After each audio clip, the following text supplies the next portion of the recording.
Yooftaayinis Waaqayyoon duratti wareege, mucaan isaa durbaas isa simachuudhaaf dursitee gadi baate. Kitaaba Abboota Murtii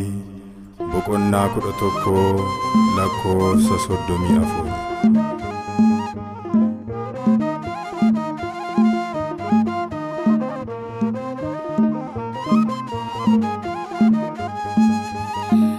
Alif gadeta akkasi abbako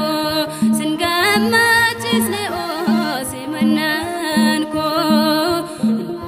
ini nateme wa erakoke gadati jirame mo echan galunke afanko banera wakako durati Chan avlate warramon irratti durse kan gadba'u simanna kotefe waregerani arsadi yesufi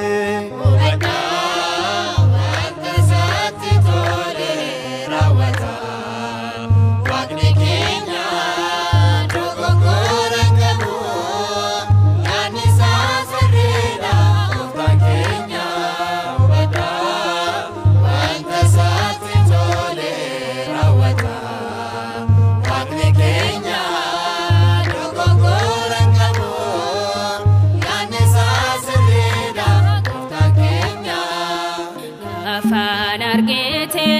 kanafi gadunke yemu'an gammadu atimmo bo'unke saasif qophaa'e teessoo kedhiste lafata udane imimmaa lolaaste obsuu hin dandeenye mucaa koo waa'ee kee Madilalen obsa kan bira idoke anatin fakane wantati garbatu orati danse nan kana simatu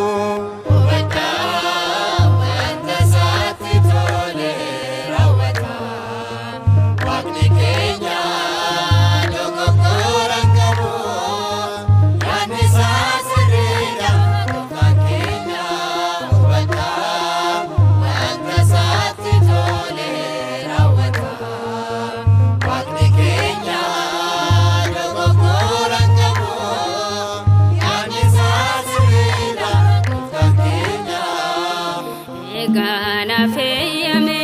sinkada bako nake akan bo faye enyumako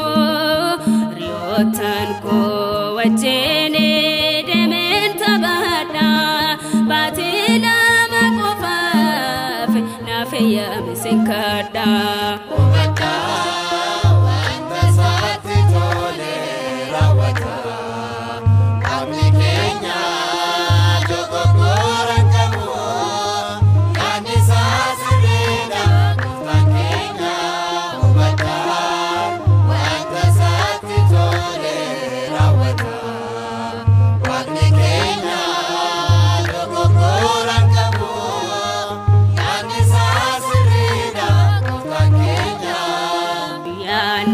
Nablatamte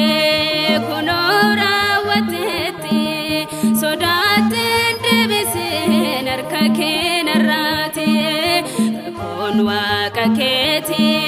gudda sodatama dubbaten gapo rawate tasuma tumanen jirane warridin otaku Salpinatu este lolto ta jajabo isan yademete wakako kechala jabina nafkeni garaken lala